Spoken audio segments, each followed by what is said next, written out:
Howdy, I'm Rafael Antonio Renteria, and this is a new segment I'm trying out. It's covering news in virtual, mixed, and augmented reality, and I'm pretty excited because I get to start out with something monumental in our industry. Two top-of-the-line virtual tour 3D modeling companies are going head-to-head to see who's legally allowed to carry on. The Matterport versus GeoCV fight is being compared to the Apple and Microsoft fight back in '94, and for good reason. There's a lot on the line, and either outcome makes a huge difference in industry-wide.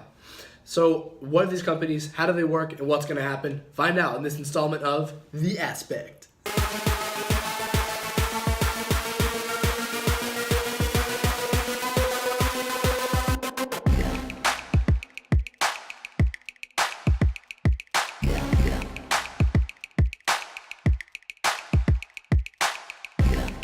For a long time, Matterport, that was founded in 2011, was the top-of-the-line industry standard for real estate virtual tours.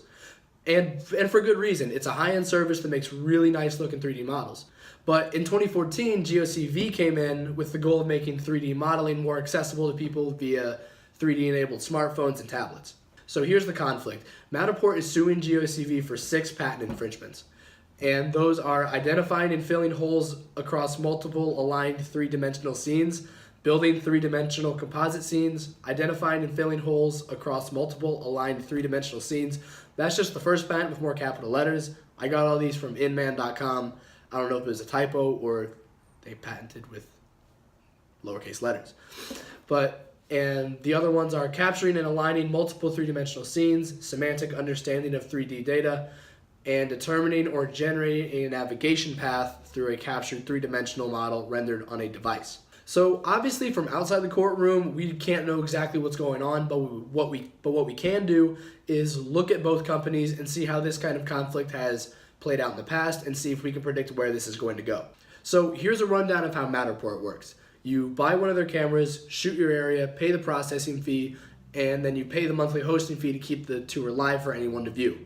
You stick the camera in the spot you need it to be in, and the head rotates and scans across the room, creating a 3D model like we see here. Then you move the camera at a distance that fills in the holes that the previous scans did not pick up.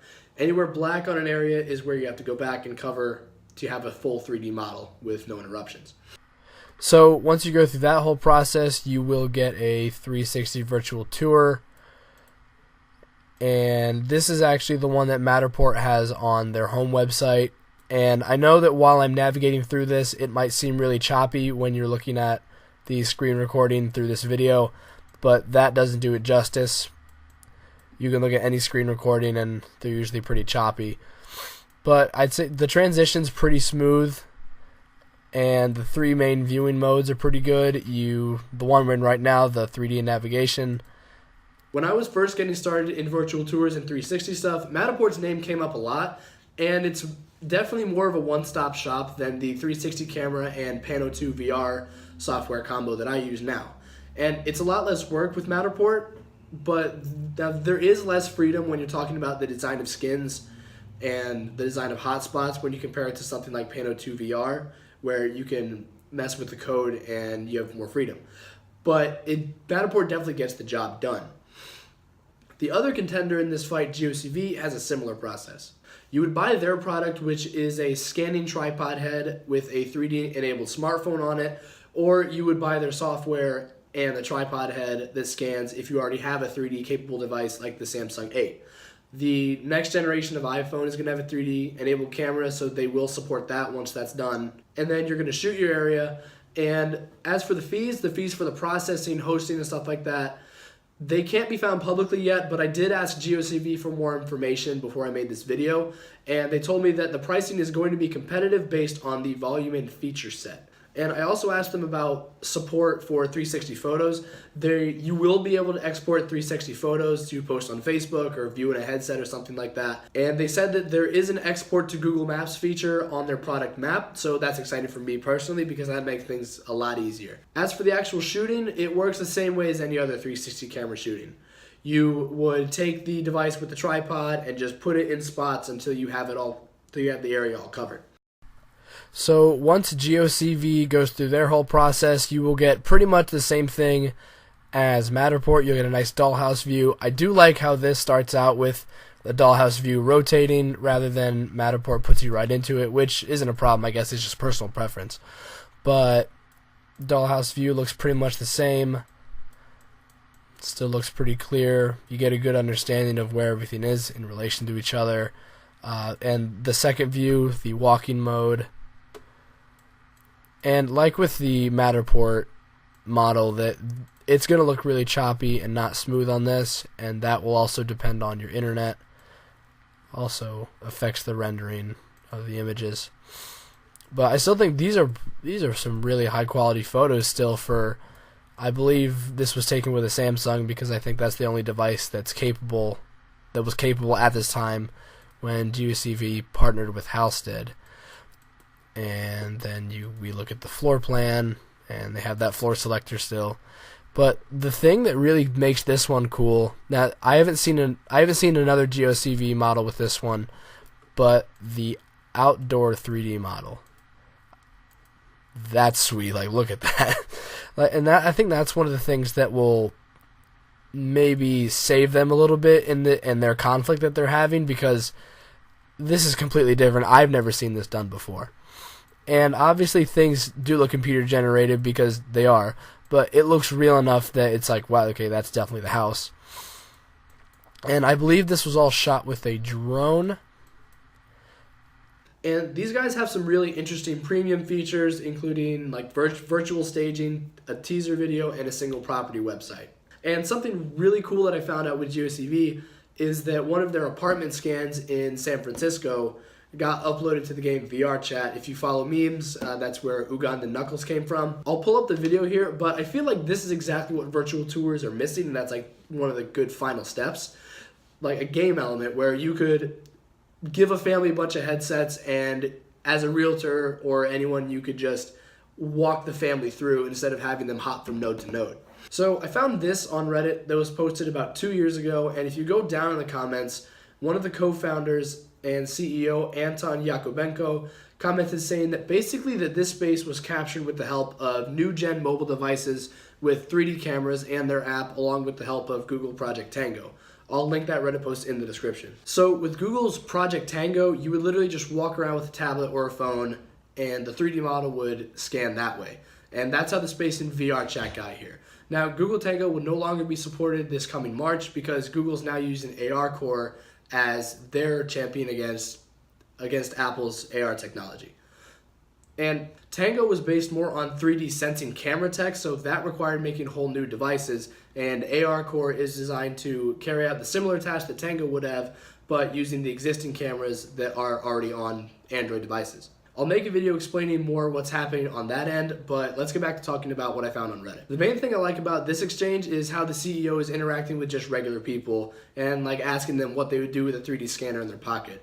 And I like that personally just because I think it shows that they care and that GeoCV's mission is making the 3D modeling technology accessible. I don't want to get too sidetracked, so back to the virtual staging and single property websites. After looking around some more, it looks like Matterport is partnering with 2 other companies to bring their customers virtual staging and single property websites, but it doesn't look like in-house stuff from where I'm looking at. So the companies do seem pretty similar, but in my opinion, GeoCV has a different enough mission and different enough products that I think they can avoid the patent infringement charges. But this isn't the first time that a case like this has happened with stakes this high. And I think this outcome is going to definitely set a precedent that's going to affect all the other companies in this industry. So we might be able to look back into recent history to see how this might play out. So let's look at the Apple versus Microsoft case I mentioned earlier. In 1994, Apple Computer Inc. sues Microsoft Corporation to keep them from using visual graphical interface GUI elements similar to those in Apple's operating systems at the time. So in this case, Apple had actually licensed part of its GUI to Microsoft to put in Windows 1.0, but in Windows 2.0, Microsoft made some changes like overlapping windows and some other features, and that's when Apple blew the whistle.